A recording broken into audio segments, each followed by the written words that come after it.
जय श्री हरि भक्तों, स्वागत है आपका हमारे अपने चैनल भक्ति सागर ब्लॉग्स में। और आज हम आपके लिए लेकर आए हैं वैशाख मास के कृष्ण पक्ष की एकादशी की कथा। एकादशी की कथा को श्रवण करने से हजारों यज्ञों के फल के बराबर फल प्राप्त होता है। तो आइए सुनते हैं पवन पावनी एकादशी की कथा। वैशाख मास के कृष्ण पक्ष की एकादशी को वरुथनी एकादशी कहा जाता है। हम हर बार आपको बताते हैं एक विशेष आहार जो हमें एकादशी के दिन लेना चाहिए। तो पिछली एकादशी में हमने आपको बताया कि हमें लूंगों का सगार करना बहुत ही फलदायी रहता है। वरुथनी एकादशी के दिन आप खरबूजे का सगार अवश्य लें, ये अति फलदायक होता है। तो चलिए इसी के साथ शुरू करते हैं वरुथनी एकादशी। अथ वैशाख कृष्ण एकादशी व्रत कथा। वरुथनी एकादशी। धर्मराज युधिष्ठिर बोले, हे भगवान, वैशाख मास कृष्ण पक्ष की एकादशी का क्या नाम है, उसकी विधि क्या है तथा उसके करने से क्या फल प्राप्त होता है? आप विस्तार पूर्वक मुझसे कहिए, मैं आपको नमस्कार करता हूँ। श्री कृष्ण कहने लगे, हे राजेश्वर, इस एकादशी का नाम वरुथनी है। यह सौभाग्य देने वाली, सब पापों को नष्ट करने वाली तथा अंत में मोक्ष देने वाली है।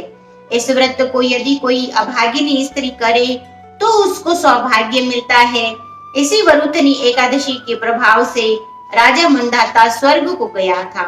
वरुथनी एकादशी का फल 10,000 वर्ष तक तप करने के बराबर होता है। कुरुक्षेत्र में सूर्य ग्रहण के समय 1 मण स्वर्ण दान करने से जो फल होता है, वो फल वरुथनी एकादशी का व्रत करने से मिलता है। वरुथनी एकादशी के व्रत को करने से मनुष्य इस लोक के सुख को भोग कर परलोक में स्वर्ग को प्राप्त करता है। शास्त्रों में कहा गया है कि हाथी का दान घोड़े के दान से श्रेष्ठ है।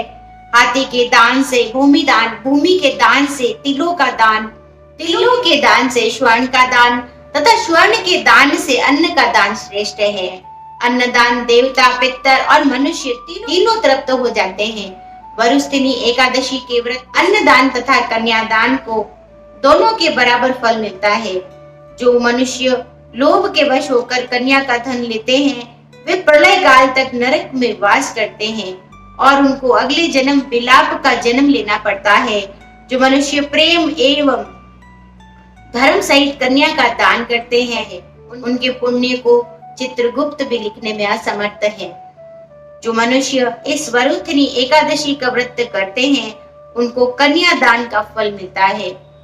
वरुथनी एकादशी का व्रत करने वालों को दशमी के दिन निम्नलिखित वस्तुओं का त्याग देना चाहिए।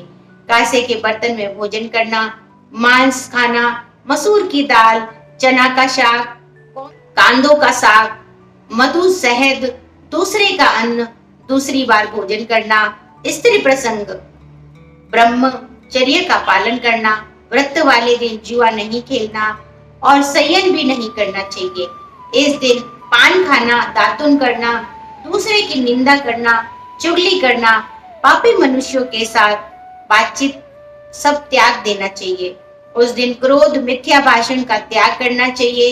इस व्रत में नमक, तेल और अन्न वर्जित है और इस व्रत में हमें खरबूजे का जो है आहार अवश्य लेना चाहिए।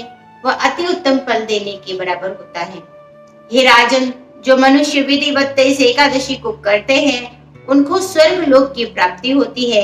अतः मनुष्य को पाप से डरना चाहिए और इस व्रत के महात्म्य को पढ़ने से 1,000 गोदान का फल मिलता है।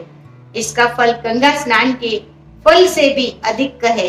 तो हम इस पावन पुनीत वैशाख मास में हमें एकादशी का व्रत पालन अवश्य करना चाहिए। साथ ही इसकी कथा को सुने और सुनाए, उससे भी हमें 1000 गौओं का फलदान प्राप्त होता है। तो चलिए इसी के साथ ये अध्याय यहाँ पर समाप्त होता है और मिलते हैं हमारे अगले अध्याय में।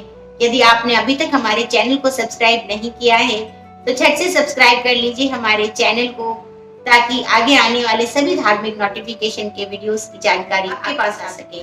इसी के साथ आपका दिन शुभ और मंगलमय रहे। इसी कामना के साथ मिलते हैं हमारे अगले वीडियो में अगले अध्याय के साथ। तब तक के लिए जय श्री हरि, राधे राधे, हर हर गंगे।